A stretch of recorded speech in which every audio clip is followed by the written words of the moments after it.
Twongeye kubaha ikaze banywanyi bacu bakunze batubakire mu gukurikirana impande zino z'isi. Ikaze muri ano makuru tugiye kubabwira amakuru ariko aravuga kuri iyi si. Twibutsa kugira sabone cyangwa kugira subscribe kugira ngo ntuzabacikwa n'amakuru aca kuri channel yacu. Cyane cyane ko tubaha amakuru yizewe kandi atohoje neza. Kaze muri ano makuru rero. Twongeye kubaha ikaze kandi rero amakuru yacu tugiye kuyahera rero neza mu gace ka Donbas region. Aha naho ni mu gihugu ca Ukraine, aho hariko harabera intambara iriko irahuza igihugu c'Uburusiya n'igihugu ca Ukraine. Intambara rero ku munsi intambara hitangwe mu kwezi kugira kane intambara ihuza igihugu c'Uburusiya n'igihugu ca Ukraine itanguye, aho muco iyi ntambara ikaba yatangujwe muco Uburusiya bwise special operation. Ire mu ntambara akaba yari iyo kubohora abasanzwe bavuga ikirusiya ba muri kano kare, ndetse ngo no gukingira igihugu c'Uburusiya umutekano wacu warugeramiwe kubera ibikorwa vya Perezida Zelensky ngo vyo kuzana ibigwanisho vyo mu burengerazuba bw'isi kuri buno butaka bwa Ukraine. Amakuru rero y'uno munsi rero uko vyifasha muri kano karere ati ni gute. Uno munsi rero muri kano karere ku munsi w'ejo twababwiye ko Uburusiya bwari bwamenyesheje ko bugenzura kano karere ka Donbas region kose muri rusange, ariko rero uno munsi rero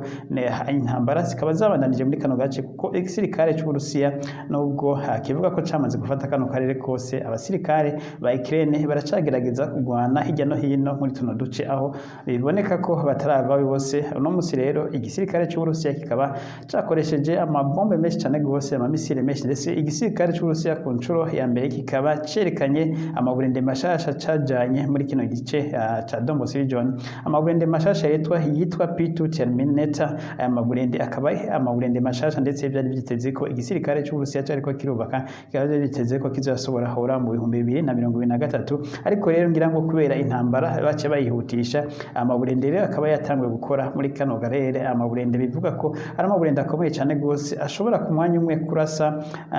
kurasa hejuru, akarasa indege, ndetse akarasa no hasi. Afise amaburende asanzwe afise ya systeme izunguruka kuri yo, aho ashobora kurasa impande n'impande ku mwanya umwe. Rero amaburende bikaba bivuga ko ari amaburende mu maburende ya mbere akomeye cyane ku isi, ese akaba agereranywa n'izindi burende z'abanyamerika nazo zisanzwe zimeze zishaka kumera nk'iz'ubwoko, ariko rero bikaba bivugwa ngo z'Uburusiya ngo zoba zikomeye cyane gose kurusha iz'abanyamerika. Tukibandanya rero n'ivya ino ntambara rero, Uburusiya rero biboneka ko nta sinyana ntoya yo guhagarika ino ntambara ibi bafise, ndetse bikaba abantu barabira abantu ibintu n'ibindi. Bikaba bivuga ko Uburusiya bushobora kubandanya bugatera n'ubundi igihugu cose ca Ukraine, kuko ngo nta migambi Perezida Vladimir Putin afise yo guhagarika intambara muri kano karere. Intambara rero inyuma yuko iziriko zirabera muri kano gace ka Donbas region, ndetse Uburusiya bumaze kumenyesha ko busigaye bwa kontrola ko zijana kwijana. Uno munsi rero bateye kandi no mu gace ka Kharkiv, aho bateye ahasanzwe hari ikigega c'amatara canke ikigega c'amatara ya Powersource, ndetse hakaba hasanzwe ngo hari n'ikirindiro c'abasirikare ba Ukraine bari basanzwe bacungereye bino vyuma. Rero hakaba hateye amamisire n'indege, iki kigega hakaba gisambuye, ndetse hakaba bivuga ko n'abanyagihugu baba muri kano karere ngo hari abanyagihugu bashika 3 bahakomerekeye mu baba mu bicungara, kuko Uburusiya bwateye amamisire menshi n'indege. Biboneka rero ko igisirikare c'Uburusiya kigomba n'ubundi kwagura ibitero hakurya ya kano karere ka Donbas region. Twibutse ko akarere ka Donbas region ubu mumaze imisi bakagenzurana cyane intara ya Mariupol rero, ndetse Perezida w'Uburusiya Vladimir Putin akaba yamenyesheje ko akarere ka intara ya Mariupol ishobora kugururwa, ndetse ngo ibikorwa by'ubucuruzi n'andi makungu bikabandanya. Nimugire ku munsi w'ejo Perezida Vladimir Putin yakuvuganye n'abategetsi b'Uburayi, yavuganye na kansera w'Ubugermani, ndetse avugana na Perezida Emmanuel Macron muri telefone, abo bamaze iminota 15 bariko baganira. Abana bategetsi bose b'Uburayi bakaba bamusavye ko yogirana ibiganiro na Zelensky, ariko ibi rero Perezida Putin akaba hatagize icyo bivuze ko ashobora kugirana ibiganiro direct na Perezida Zelensky. Bano bategetsi bakaba bamubishije uko ikibazo c'inzara ku isi gikomeye, ukubera Ukraine itariko iragurisha ingano, ndetse ngo n'Uburusiya butariko buragurisha ingano n'ibisanzwe n'ibindi bifungurwa bisanzwe biva muri bino bihugu. Ariko kuri ibi rero Perezida Putin akaba yarabishuye ko ngo barabe ivy'ibihano ngo uburengerazuba bwafatiye, na cyane avuze uburengerazuba yari yavuze Amerika Amerika yavuze ati nimurabe ivyo bihano ati twebwe turiteguye gutanga inyishu kuri kino kibazo c'inzara iriko iraduka ku isi ati twiteguye kureka amato yaba ya Ukraine ndetse n'ay'Uburusiya ariko ngo mu gihe ibihano bimwe na bimwe vyafatiwe igihugu c'Uburusiya vyokugwaho na cane cane ico yashimikiye ko ngo ni nk'uko Uburusiya butemere bukurirwaho ibihano vy'uko bukoresha Swift code ibi navyo bikaba Swift code ikaba ikoreshwa n'amabanki mu guhererekanya amafaranga ku isi n'ayandi mabanki ibi rero bikaba banki y'Uburusiya nkuru yarabikuriweho mu bihano yafatiwe ikaba itemerewe gukoresha Swift code mu guhererekanya amahera n'ibindi bihugu ibi rero ikaba ari mu vya mbere Uburusiya busaba ibindi bikaba Uburusiya busaba ari uko amato y'Uburusiya nayo nyene yokurirwaho ibihano akemererwa kuja mu bindi bihugu atwaye imizigo iyo ari yo yose yaba yatwaye ibifungurwa ndetse n'atwara nk'ibitaro n'ibindi akemererwa kurengana ibi rero bikaba ngo vyotuma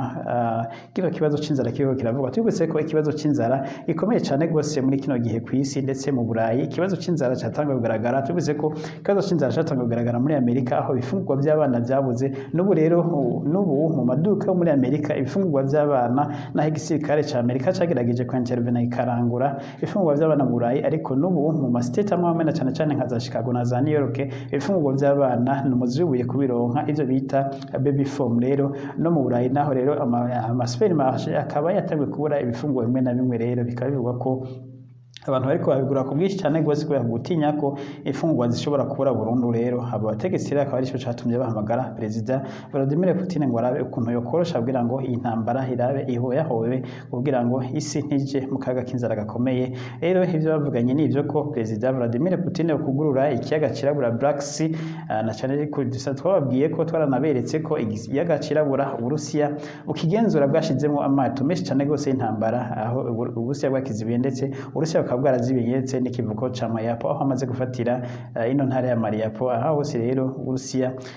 bwazibiye akaba ariho hashobora guca izino mfungurwa zivuye mu Burusiya canke zivuye mu gihugu ca Ukraine tubutse ko Uburusiya nabwo budashobora rero budakuriyeho ibihano Ukraine budashobora kwimporta imfungurwa ngo buzikureho buzijane mu bindi bihugu kubera amato y'Uburusiya nka yose aza yarafatiwe ibihano abo rero Perezida Vladimir Putin yasavye ko bokuraho ibihano Uburusiya maze Uburusiya bukabona korosha ikibazo c'inzara na cyane ko inzara ihanze isi ibindi bavuganye ko nivyo kuraba ukuntu intambara yohera aho bumvikana bakahagarika intambara kubera bigaragara ko ivy'intambara aho Amerika tubitse ko Amerika intambara igitangura yavuze ko Amerika yamenyereje ko izoca intege igisirikare c'Uburusiya gushika igisirikare c'Uburusiya kiba ngo the weakest military in the world ngo aho igisirikare c'Uburusiya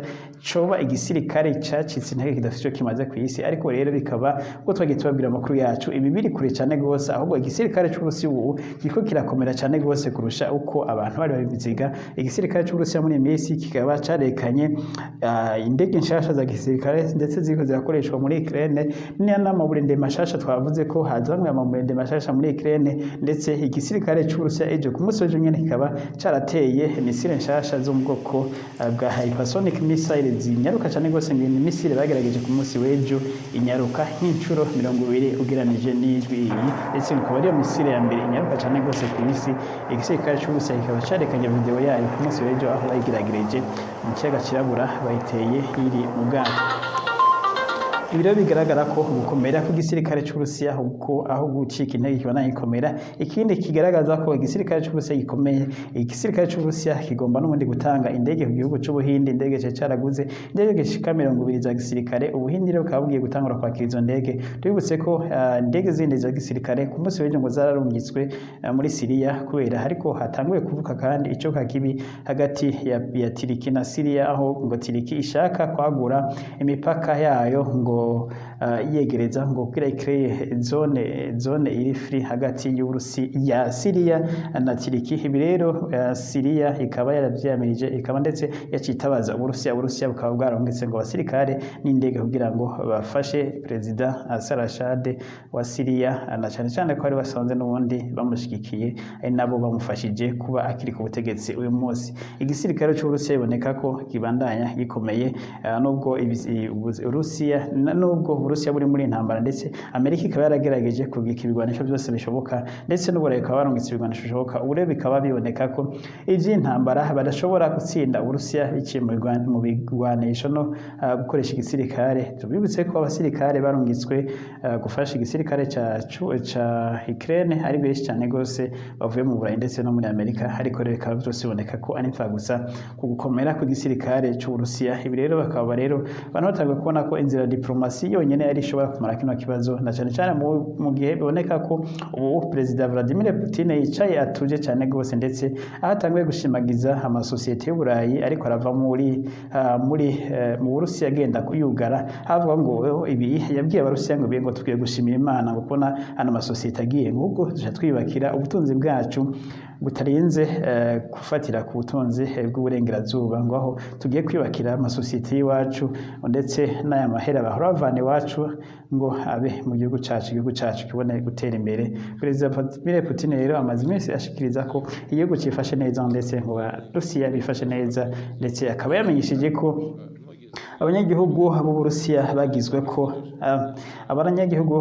bagizwe ko ikibazo n'iri ry'uduga ry'ibiciro ku isi ko bagiye kubafasha kubaha amafaranga ndetse akaba yamenyesheje ko n'ibifungurwa bimwe bigiye kugabanya ibiciro kugira ngo yorohereze abanyagihugu basanzwe bafise amikoro make mu Burusiya kugira ngo ntibahure n'ikibazo c'inzara.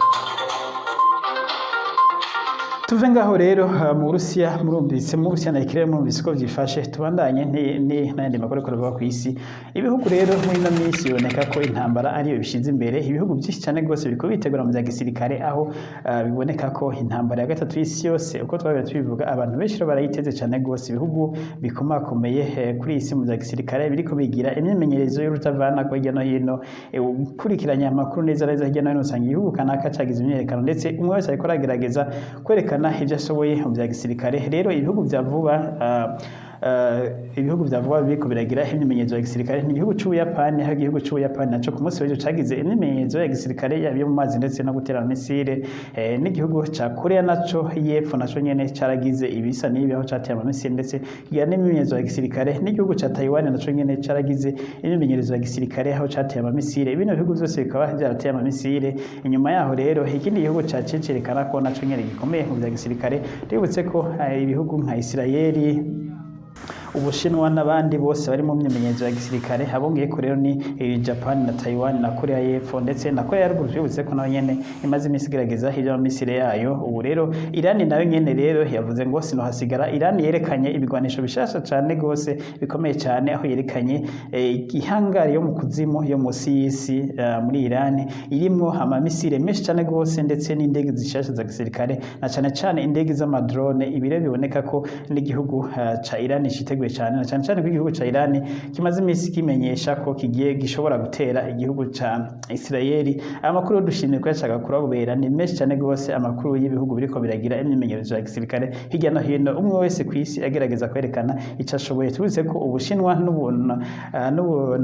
n'Uburusiya bakibandanya imyimenyerezo hamwe, Isirayeli irabandanya imyimenyerezo ndetse kabigura korana imyimenyerezo n'Abanyamerika, Abajapani nuko na Taiwan nayo nuko ku munsi w'ejo no musi irabandanya imyimenyerezo. Tubibutse turabereka amasanamu amwe nk'uko mubibona. Bino bihugu rero bigaragaza ko umwe wese ariko arerekana icyo ashoboye kugira ngo umwe atinye uwundi atinye uwundi, kubera intambara ya gatatu y'isi yose ishobora kwaduka. Tubibutse ko n'Abanyamerika nabo n'ibindi bihugu biri muri NATO by'Uburayi bariko baragira imyimenyerezo hamwe. Rero ubu muri kino gihe intambara niyo yeze ku isi, ibintu bibiri nivyo bihanze isi ihanzwe n'intambara ndetse n'inzara ishobora kwaduka igatwira isi yose muri rusange. Ibi nivyo vyago bikomeye cyane bihanze isi mu kinjana ca 21, aho turavye nabi intambara ya gatatu y'isi yose ishobora kwaduka, ariko Imana biturinde iyi ntambara ntiyaduke, kuko ugereranije n'ibigwanisho vyakozwe kuri iyi si, intambara yadutse ya gatatu y'isi yose umuriro wo kwaka isi yose igahona burundu. Ku munsi w'ejo rero tukivuganye n'ivy'intambara, Uburusiya mu ambasaderi w'Uburusiya mu Bwongereza yabajijwe na BBC n'ikinyamakuru ca BBC, abazwa ko Uburusiya bwaba buteganya gukoresha amabombe ya nucleaire mu gihe bwotegwa bwotegwa mu butaka bwabwo na Ukraine. Akaba yamenyesheje rero ambasaderi w'Uburusiya muri Bwongereza ko Uburusiya ata mugambi n'umwe bufise bwo gukoresha amabombe ya nucleaire hagati y'intambara yihuza na Ukraine, aho yavuze ngo iyi ni intambara isanzwe ndetse yashatse kubegeranya n'urukino rw'abavandimwe ngo ni nka friendly match cyangwa urukino rw'abavandimwe, havuga ko Uburusiya butaragera ku kigero rwaho bwo koresha ibigwanisho by'ubumara muri kino gihugu ca Ukraine, aho yavuze ngo dufise provision canke provision ntoya cyane gose yo gukoresha ibikoresho by'ubumara mu gihugu cacu, ndetse ngo mategeko yacu agenga ibigwanisho by'ubumara ngo nakanwa gatoya cyane gose kerekana impamvu ibigwanisho byotuma tubikoresha. Tuvuze ko kwisi igihugu c'Uburusiya arico gifise amabombe menshi cyane gose ya nucleaire, hagasubira igihugu ca Amerika ndetse hagasubira igihugu c'Ubushinwa, uko ariko bimeze bikurikirana. Rero igihugu c'Uburusiya kikaba camenyesheje ko abisi borema ata amabombe ya nucleaire kigiye gukoresha, ngo amabombe ya nucleaire ngo yakoresha nk'igihe muri bino bihugu bisanzwe bifise nyene amabombe ya nucleaire kimwe cotera igihugu c'Uburusiya, ngo rero niho bashobora gusohora bino bigwanisho bishobora kurimbura isi bakabikoresha. Ngo ariko ku ntambara y'Uburusiya na Ukraine ngo ni nk'intambara y'abavandimwe, ngo nta bigwanisho by'ubumara bazokoresha, ngo rero isi ibe amahoro. Naha rero duciye tugarukiriza amakuru ku by'intambara iriko iravugwa ku isi no hirya no hino. Mu bwico bivuze ko uko mu vyumva bimeze, intambara ya gatatu y'isi yose ishobora kwaduka, twavyemeye canke twabihakana, kubera biboneka ko hirya no hino ibihugu biriko bigerageza ibigwanisho canke abandi nabo kwerekana ubushobozi ndetse no gusotorana kwa hariya na hariya, cyane cyane aho bivugwa ko igihugu c'Ubushinwa gifise ku meza yacu integuro y'uko gishobora gutera igihugu ca Taiwan umwanya n'umwanya. Ariko rero Taiwan nayo rero ikaba yiteguye, cyane cyane ko Amerika yavuze ko yishigikiye, nubwo Amerika mu nyuma yahavuye irisubira kivuga ko itemera Taiwan nk'igihugu cigenga, ahubwo ngo yemera Taiwan, ngo amategeko yayo kuri Taiwan atigeze ahinduka. Rero turarindire turabe bitenda biherera, ariko intambara yo mu Burusiya na Ukraine iriko ivyura byicane gose kuri iyi si, aho twifuza ko abasenga mukomeza mugasenga Imana kugira ngo itabare intambara yo muri Ukraine irangire, ndetse isi isubire kubona amahoro burundu, kuko intambara yo muri Ukraine itarahera isi nta mahoro izobirimo, ndetse n'ibintu byinshi cyane gose biriko birononekara kuri isi, kuko yaba ivy'indandazwa yaba ibindi bintu byose birakorwa kuri isi, mukaba mubona ko bitakigira umurongo kubera byinshi byahagaze, n'inzira zahagaze, yaba inzira z'indege zahagaze, kuko hari indege nyinshi cyane rwose zabujijwe guca mu kirere c'Uburusiya. Ibi rero bikaba byatumye ko ibintu biba nabi. Tukivuga rero ivy'indege, hari indege kuri no munsi yabuze yaramutse ibura indege, rero bikaba bivugwa ko yaburiwe irengero, bikaba bitaramenyekana. Indege ikaba yari yavuye mu gihugu ca Nepal, indege ikaba yarimwo abantu bashika 20, ndetse hakaba harimo abayapani, hakaba harimo n'abanyakoreya. Iyi ndege rero ngo yariko iva Nepal yerekeza mu gihugu ca Bangladesh. Indege rero ikaba kugira ubu mwanya itarabonerwa irengero ryayo, atawuzi aho yateye. Turabandanya tutohoza amakuru y'ivy'indege. Mwakoze rero abakurikiranye hano makuru, twibutsa ko mugire subscribe canke s'abone abakoresha ururimi rw'igifaransa, tubibutsa no kugira commentaire ndetse musharinge, ndetse mugire n'ibitekerezo muduha n'amakomantere kuri zino nkuru twabashikirije, muvyumva uko isi ihagaze muri kino gihe, ndetse niyo mubona isi iterija. Mwakoze cyane rero, Imana ishikare kubashikira mu vyanye no mu banyu, mugire aho muba mwubahwe.